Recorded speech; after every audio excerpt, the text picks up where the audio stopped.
Well, I guess Perth is kind of like the Dubai of Australia. I mean, I guess it sprung up as it was a little country town with some seaside, some cute old beachy seaside areas like Scarborough, which is where I live now.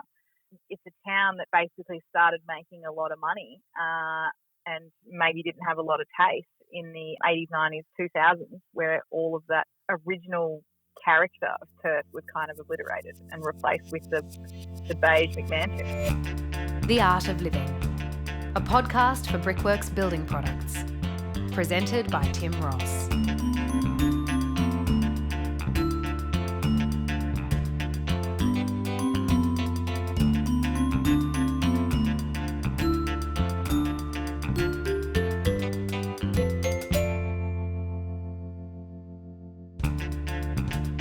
Australia is currently going through a design boom when it comes to residential architecture.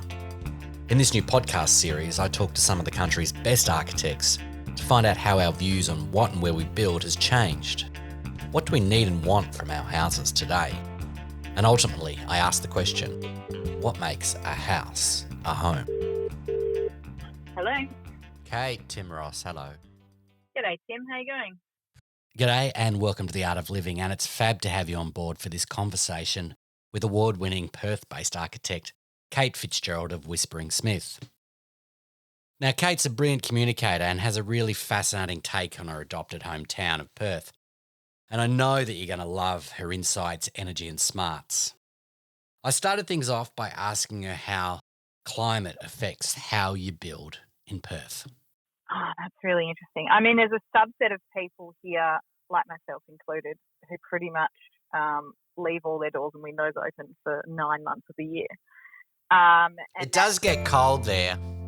It does sort of, I just want to say it kind of, the winter really kicks in, I would say the last week of June, the first week of July. That's when it's, all right, you're not going to the beach anymore.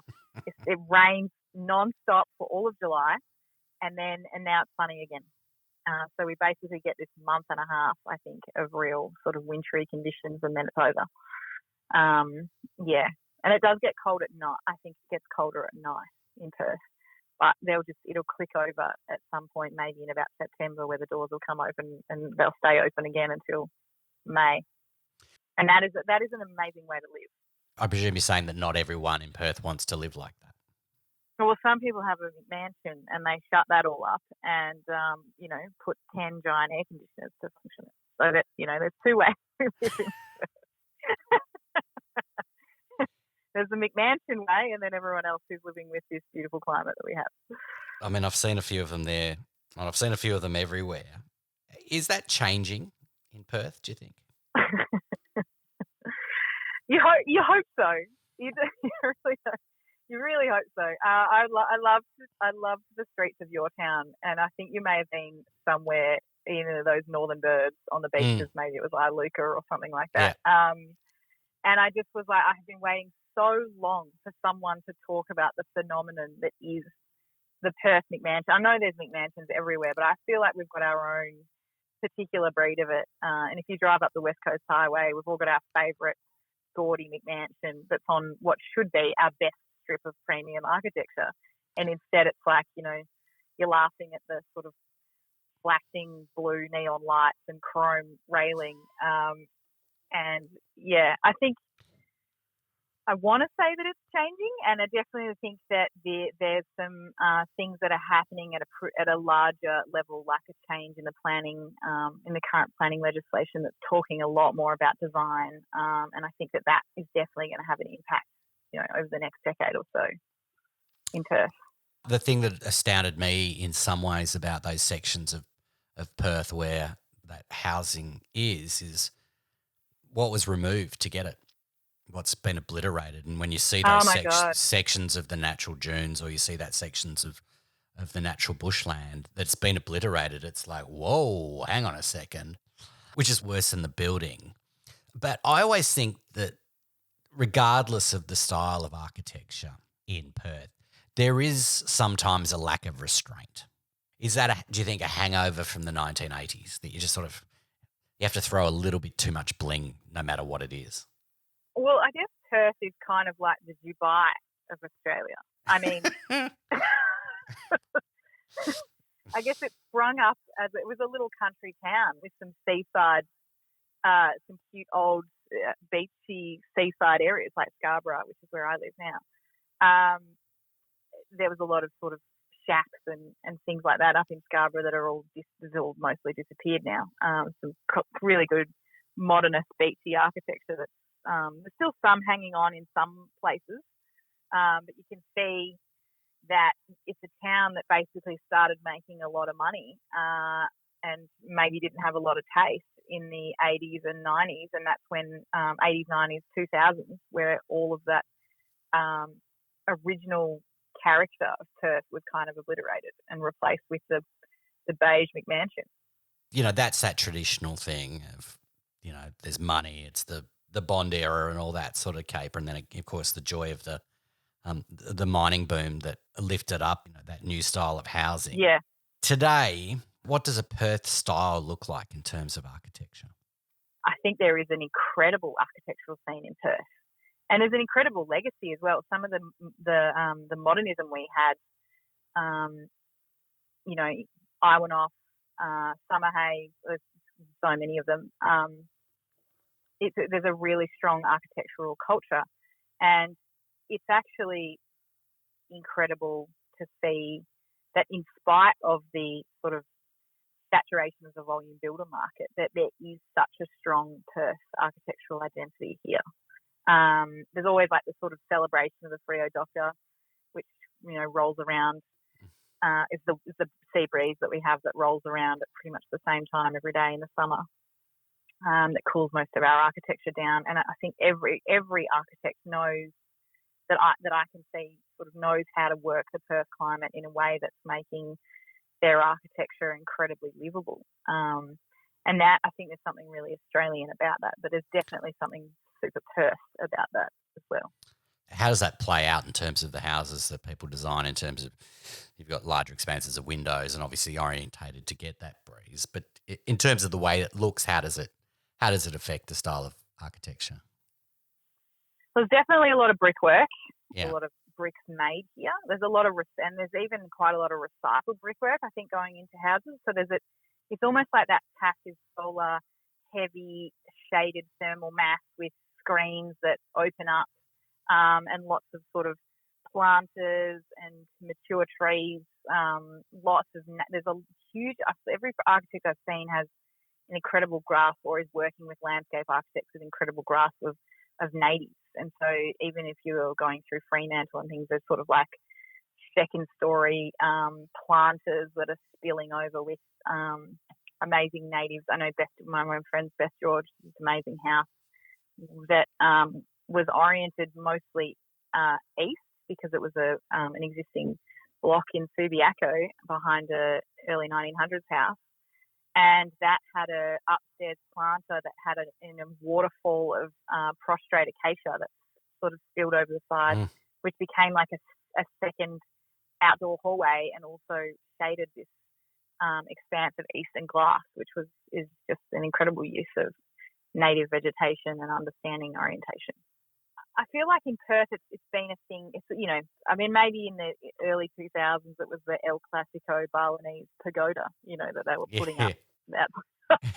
There's always been some form of outdoor living that permeated the Perth sort of the Perth design scene.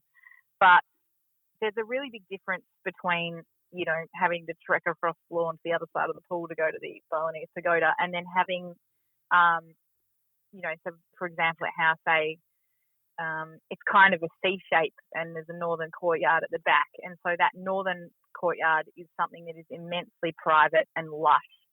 And I know that I need that for my mental well-being to recharge, because I do spend a lot of time talking to clients and builders and answering emails all day. And, you know, and I know that that's really important for me, is just to lie in a bit of sun in a place where there's some greenery and some birds chirping, and that's how I recharge. And I think that I grew up on a farm, so I've always had, or, you know, that sense of peace and tranquility and escape. literally to the point where, my nearest neighbour was 2 k's away.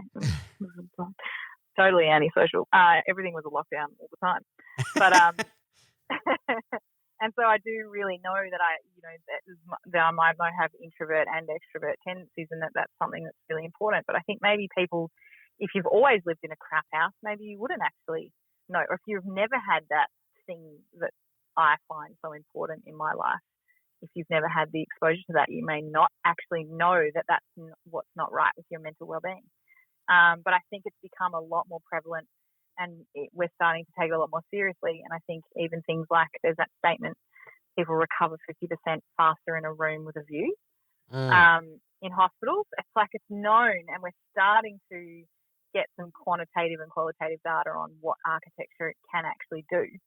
But I do know from my own life and living in-house, it may not be, it's definitely not perfect, but it is awesome and magical. And I think that's what architecture is supposed to do. Yeah, there has to be wonder to it, and there has to be magic to it. Touching on this idea of how it affects us in terms of our well-being, is there a design-led solution to housing affordability? Can we design our way into a better place? Yeah, of course we can. I think the problem that's emerging, it's an age-old problem, is we know that people who are coming to us with low budgets can't afford an architect's fee, essentially. And one of the reasons why we've started a new development brand called New Resident is that I reckon we got 40 inquiries when the stimulus packages were released. They were coming hard and fast, like multiple inquiries a day. And I'd say the majority of those inquiries were people with budgets under $500,000. And as much as we loved the idea of working with the majority of those clients, we know straight away that budget has to include 10% for GST, probably has to include likely 20% for builder's margin, and then you're already taken out. So that's 30% out of that budget, under $500,000. And then you start thinking about the architect's fees on top of that as well. And you've got your engineers and your council fees and all of those kind of things. The architect's fees might be somewhere in between 10 and 20%. You can see that there's not much left for the actual house. And so as much as we may want to help or work on those projects, inevitably we know that we're going to kill it by being involved in it. And so it's always a challenge. How can the average person who's living in a capital city somewhere, who wants to not be a million miles out of town, who's buying a block in the middle ring, so basically a block in the middle ring of Perth will set you back, or this was sort of last year, would have set you back about $400,000. I kind of worked out, priced up blocks all over the place, and they sort of end up averaging out at about that much money.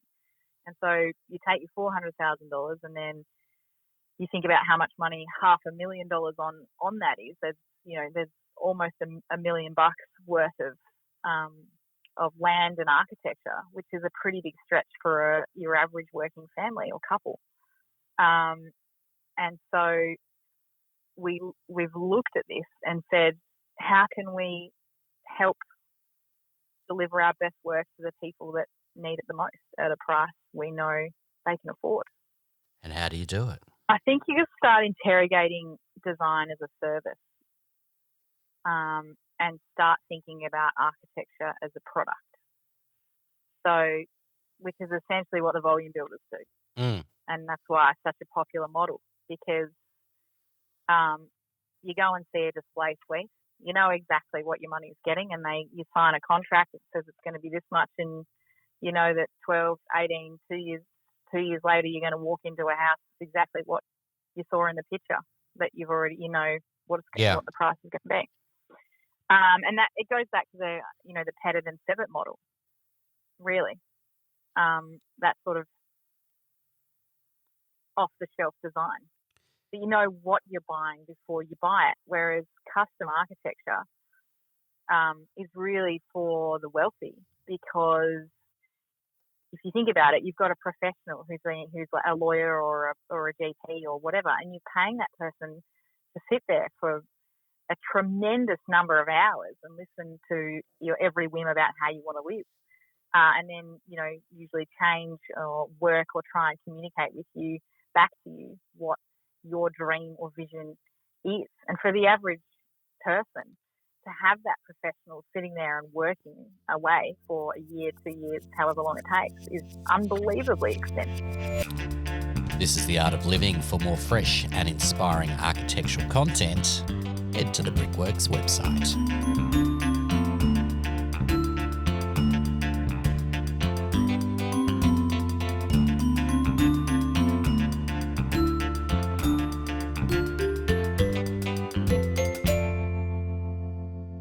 There's been plenty of people, who will look at those architect design project homes of 50s, 60s and 70s.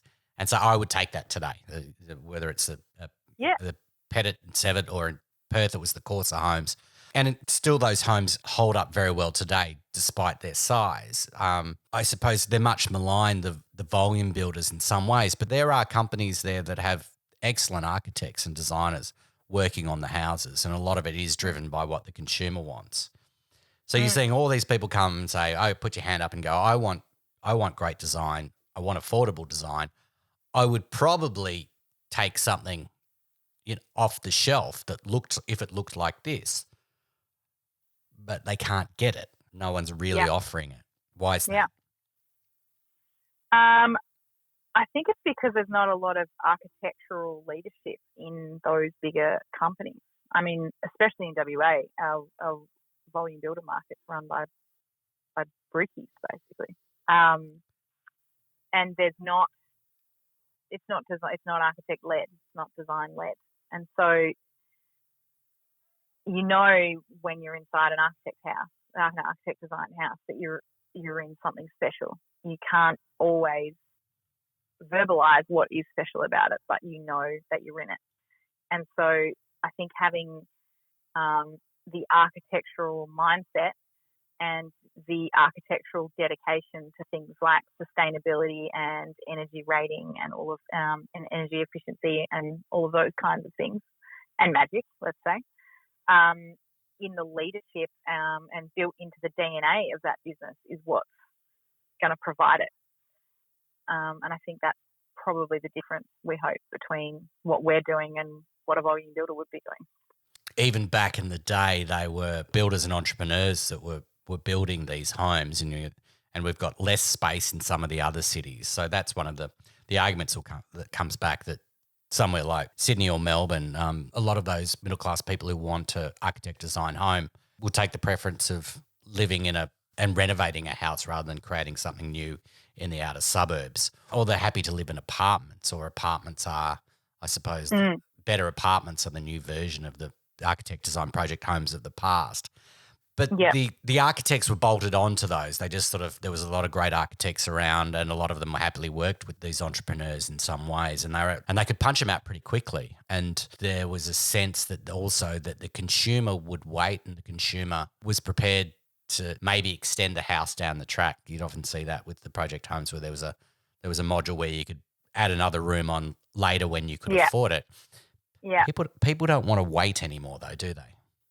No, they don't. In Perth, they do this thing called the burner house, where they go and buy a block of land somewhere and build a giant volume builder project home on it, and that they say is not their dream house, but they're going to build that and then flip it, or and burn it, essentially burn on to the next one, which will inevitably be their dream house. But they basically have this.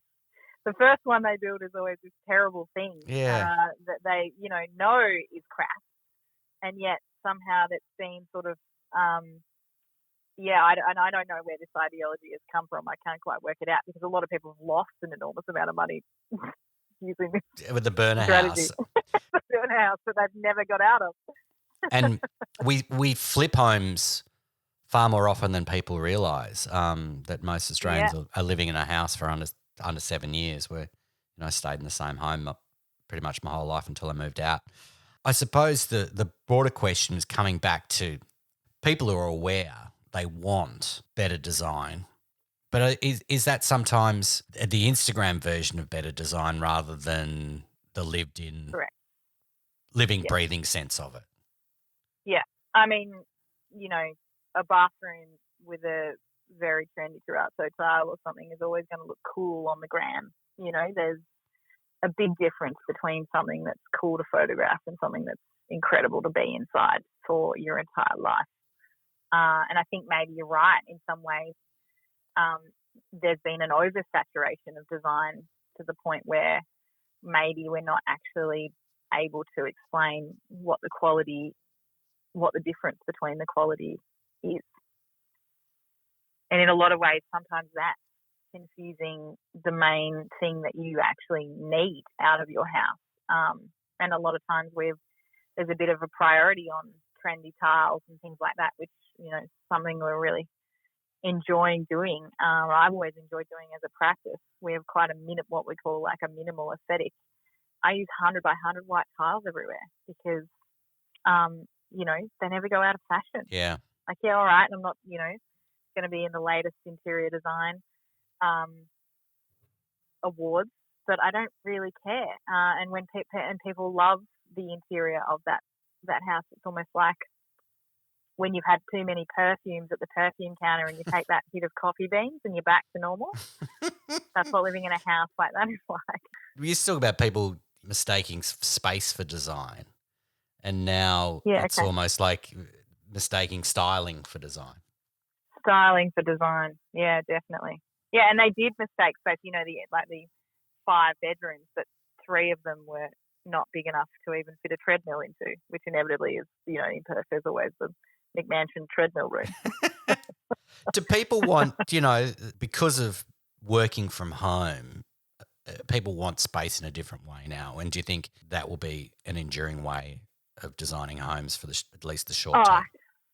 Damn well hope so. I mean, working from home is actually something that I just cannot believe it's taken society as long as it has to institute that. It is a really healthy thing to do, to be able to go, I'm, you know, spirits are flagging. I need to just, I can still do some work, but I just need to be in my home environment today for whatever reason. Maybe my kids are home sick from school, or, you know, it's the commute's getting to me, or whatever, for whatever reason. You know, I can put 2 hours back into my day and be healthier, a better version of myself. Yeah. Because I'm not driving to work. There are so many reasons why working from home and flexible work are really important.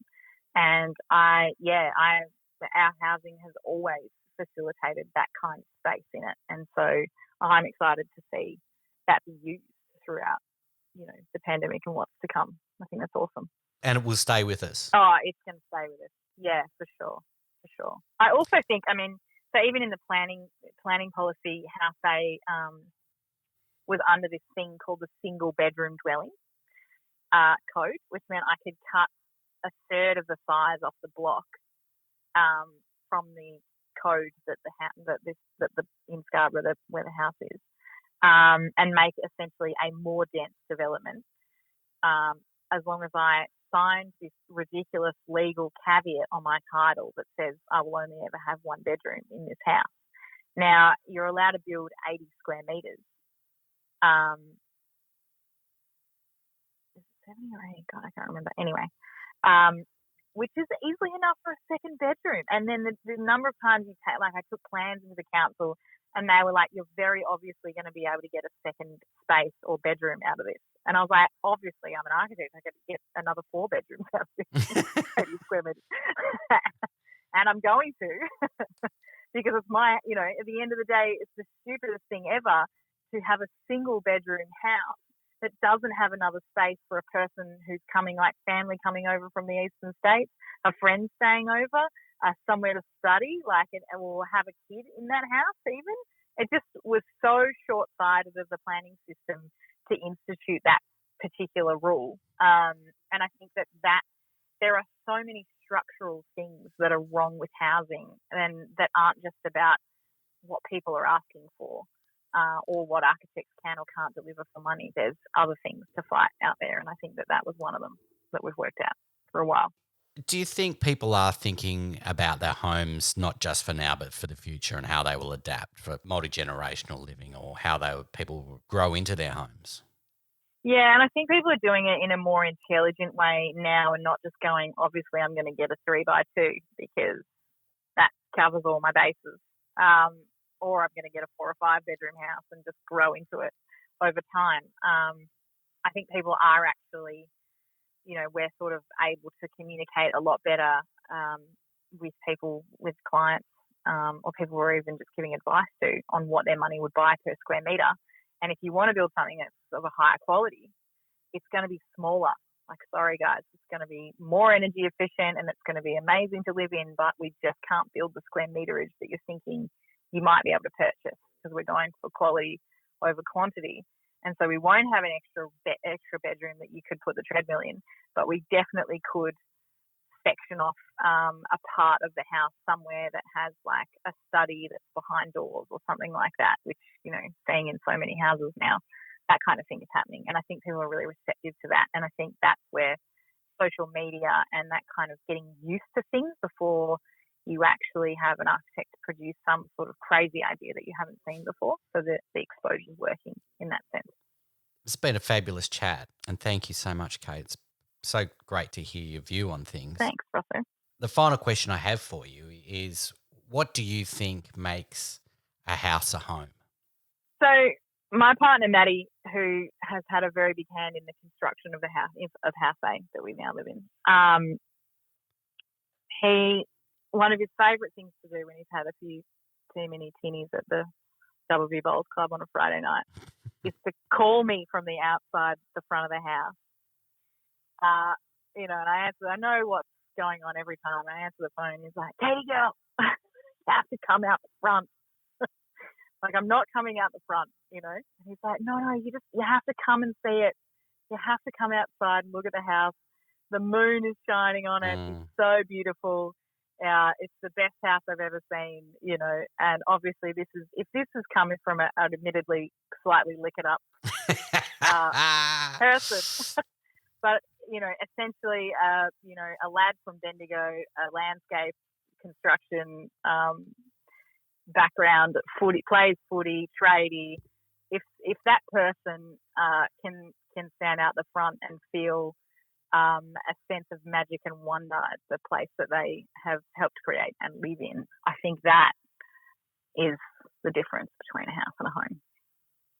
That is beautiful. It's poetic in so many ways. And I can imagine myself doing it, to be honest. It's funny every time. It really is. Do you always go out? Oh, yeah. Yeah, a couple of times. I do go out a couple of times. Oh, that was brilliant, Kate. Thank you so much for that. I really appreciate it. Thanks so much for having me, Rosso. I've really enjoyed the chat. You've been listening to The Art of Living, a podcast series presented by Brickworks Building Products.